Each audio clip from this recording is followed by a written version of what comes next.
Eh bien bonjour à toutes et à tous, j'espère que vous allez bien, c'est l'éleveur Vrania. On se retrouve aujourd'hui pour une toute nouvelle vidéo devant ma volière à Bantam de Pékin. Donc c'est une vidéo pour vous présenter mon couple de tourterelles du coup. Donc c'est des tourterelles panachées. Le mâle est blanc et noir, donc c'est celui du fond sur le perchoir là-bas. Et la femelle est marron et... blanc et noir, et la femelle est blanc et marron. Donc voilà, c'est des panachés. Donc je vais vous montrer vite fait. Donc ça va être le petit bassin des canards. Voilà, ça va faire à peu près 40 de profondeur, 40 cm. Et 1 mètre de chaque côté, un petit peu plus même. Voilà, donc on va rentrer, je vais vous les montrer de plus près, les tourterelles du coup. Donc elles sont arrivées aujourd'hui parce que c'est mon oncle du coup qui me les a emmenées. Il m'a emmené aussi, du coup il a un grand champ rempli de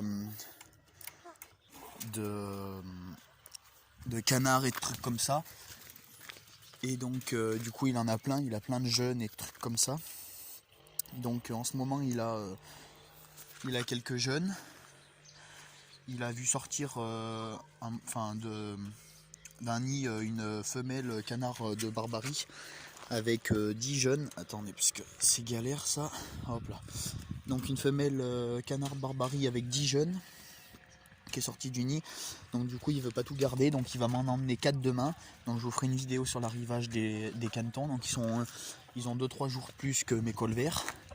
Donc voilà, ça fera 14 canetons. Et en plus quand il m'a emmené ce couple de tourterelles, il m'a aussi emmené un œuf parce qu'il a retrouvé dans le champ justement, il a retrouvé une canne colvert qui avait abandonné, parce qu'il en a plein des colverts aussi. Une canne colvert qui avait abandonné son nid, elle avait laissé juste un œuf, les autres étaient éclos et elle en avait juste laissé un et il était en train d'éclore. Donc du coup il me l'a emmené, donc il est en train d'éclore, je vous le montrerai à la fin de la vidéo. Donc ça fera un 11e petit colvert. Voilà, donc voilà le couple de tourterelles. Donc le mâle est à gauche, non à droite, et la femelle est à gauche. Voilà. Alors elles sont encore pas trop habituées. Hein. Voilà, le mâle noir et blanc et la femelle marron et blanche. Ils ont déjà fait des portées, ils ont à peu près 2 ans. Voilà. Il faut juste pas qu'ils partent, hein. Ça serait con. Mais normalement c'est bien tout fermé de partout, donc voilà, ils ont leur nid. Voilà, ils ont plusieurs nids. Ils s'entendent plutôt bien, parce que, pour l'instant j'ai vu les bantams de Pékin leur font pas trop de mal. Voilà, comme on peut voir là-bas. Elles s'attaquent pas trop à eux. Voilà, donc le mâle je le trouve magnifique. Le mâle il a une couleur super belle, voilà, panaché, et la femelle aussi. Hein. Donc voilà, super beau. Donc j'en suis très content. Maintenant il n'y a plus qu'à attendre qu'ils se reproduisent. Hein. Normalement, apparemment ça fait souvent des petits, ça peut faire jusqu'à 6 portées. Donc voilà, donc là j'ai mis un grillage, à grosse maille quand même. C'est un petit parc pour lapins normalement. Donc voilà, donc je suis en train d'y creuser petit à petit. Donc voilà. Donc ça sera suffisamment grand hein, pour les canards. Donc du coup je rappelle que je vais garder du coup un couple de colverts. Dans les barbaries là qui arrivent demain, je vais pas en garder. Je vais tout vendre. Les canetons seront à vendre. 10 € pièce. Donc à part peut-être un que je garderai. Je sais pas, c'est qui me les donne lui parce qu'il sait pas quoi en faire, mon oncle. Donc normalement ça sera tout à vendre. J'en garderai peut-être 1 ou 2 sûrement pour manger. Qui iront chez mon grand-père. Et sinon j'en vendrai 2 ou 3. Donc 10 € pièce le caneton. Et après ils prennent 1 € par semaine supplémentaire parce que ça coûte cher à nourrir. Donc voilà, sinon dans les bantams de Pékin il n'y a pas de changement. J'ai pas vendu encore mes poules depuis hier, j'ai fait la vidéo hier. Donc j'ai toujours un coq et 6 poules. D'ailleurs, je sais pas où est passé le coq. Voilà, il est là le coq. Donc j'ai une poule, c'est la noire qui a été blanc qui est dans le nid, là, elle est en train de pondre. Voilà le petit coco. Donc dans les poules, si ça vous intéresse, je vais vous montrer lesquelles c'est qui sont à vendre. Donc du coup elle, je la garde, cette rousse frisée. Cette rousse frisée là, elle est déjà réservée. Et donc c'est ces deux là. Ces deux noirs là qui sont à vendre. C'est que j'ai un peu peur quand elles vont là-bas. Parce que vous voyez, ça se tient avec des crochets. Et donc c'est... Voilà. là j'y ai pas fermé, on peut y fermer que de dehors, donc là c'est pas fermé, donc dès qu'elles vont là, elles peuvent s'enfuir, donc faut éviter qu'elles y aillent trop. Voilà, donc elles sont magnifiques, hein, j'adore. Donc du coup je devais avoir 2 couples qui arrivaient, sauf qu'en fait il s'en est fait tuer, parce qu'en allant les nourrir il en a échappé quelques-unes, il en a échappé 6 ou 7. Et du coup il m'a passé un couple reproducteur qu'il avait, donc magnifique, hein. Et dès qu'ils feront des petits, il en a gardé quelques-uns, et donc ceux qui vont faire des petits là, les petits qui vont naître, et ben il va m'en passer un autre couple, un deuxième couple du coup. Donc bon, de toute façon ça presse pas, hein. Mais déjà c'est super sympa qu'il m'en ait passé un couple, donc bon. Je vais fermer là, c'est juste parce que je vais vous montrer le... Ça devrait être bon, ils peuvent pas s'enfuir là. C'est que c'est assez compliqué à fermer de l'intérieur. C'est assez compliqué, c'est pas facile quoi. Hop là. Putain. Bon, je ferme et je vous reprends après. Voilà, c'est bon, j'ai fermé comme il faut. Elles peuvent pas partir normalement. Hop là. Je sais pas si elles vont aller vers la porte ou pas. Oh bah la femelle est revenue là. Oui, c'est que j'ai remarqué, je viens de remarquer un trou là. Voilà. Normalement elles peuvent pas, enfin même c'est sûr, hein. Là elles peuvent pas passer par ce petit trou. Donc je pensais les laisser dehors moi. Mes tourterelles. Donc dites-moi si c'est une bonne idée ou pas. Il y en a plein que je connais qui les laissent dehors. La nuit, hein. La nuit je parle. Parce que la journée je me doute bien qu'il faut les laisser dehors. Hop là. Alors. Voilà, là il n'y a plus de trou. Elles peuvent plus s'échapper, hein.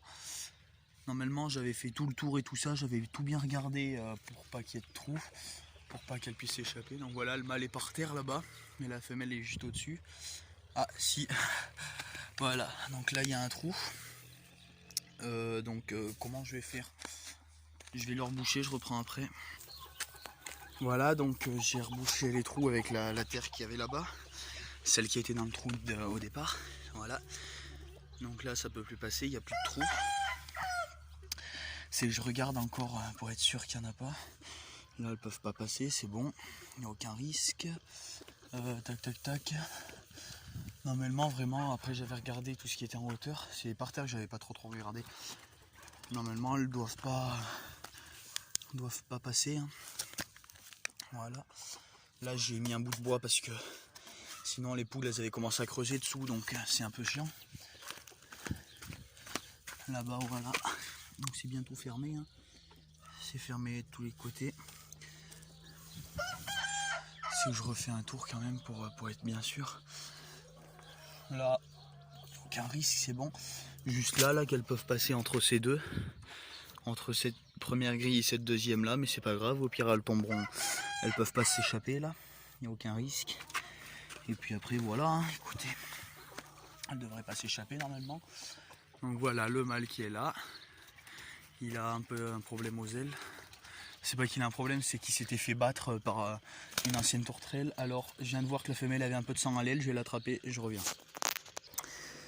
Voilà, donc en fait il n'y a rien, enfin faut pas s'inquiéter pour ça, c'est bon, c'est pas grand chose. C'est juste ici là, j'avais vu un petit truc rouge, donc on ne le verra même pas, c'est pas grave. Voilà. C'est juste qu'elle avait commencé à se déplumer, c'est qu'elle est en pleine mue, ils sont en pleine mue apparemment les tourterelles en ce moment. Donc voilà, une belle tourterelle, donc marron et blanche, donc c'est une femelle du coup. Donc le mâle qui est noir et blanc là-bas. Voilà, je vais la poser sur le nid là-haut. Donc voilà, il y a 2-3 plumes qui tombent. Ils sont en pleine mue, donc c'est normal. Il n'y a pas à s'inquiéter, c'est pas grave. Donc voilà, donc je vais vous reprendre vers le petit caneton. Donc voilà, je vous reprends là, c'était pour vous dire, du coup j'ai mis les tourterelles dans le parquet de Bantam. Parce que... hop là, c'est dans mon garage. Parce que j'ai vu que les tourterelles adoraient se baigner, donc du coup comme il va y avoir le bassin, elles vont pouvoir se baigner. Elles adorent se baigner apparemment. Donc hop là, donc je sais pas si on y verra trop. Donc ça c'est tous les œufs qu'il faut que je jette, qui sont pas fécondés, tout ça. Donc je vous avais fait une vidéo hier pour vous montrer la 8e tournée. Donc c'est des Vorwerk. Donc voilà, Marance, tout ça, ça va pas commencé à naître. Donc le caneton, le 11e caneton de Colvert qui est en pleine éclosion. Donc là bah, je viens de voir qu'il est sorti carrément. Alors,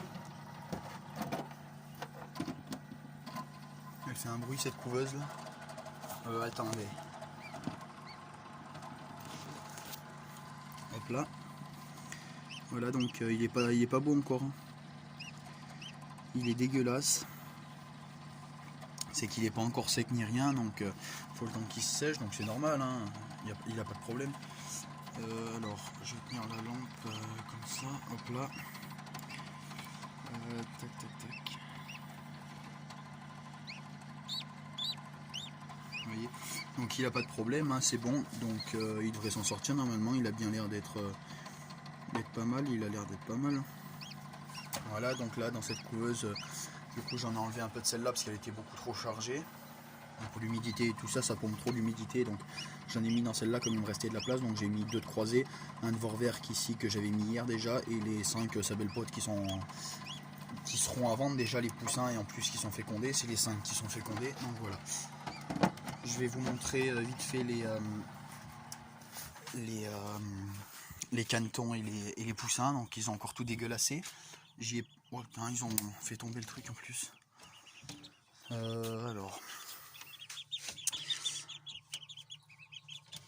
hop là. Donc ils dégueulassent tout, et encore ça c'est que le début, parce qu'ils sont tout petits. Je vous reprends après.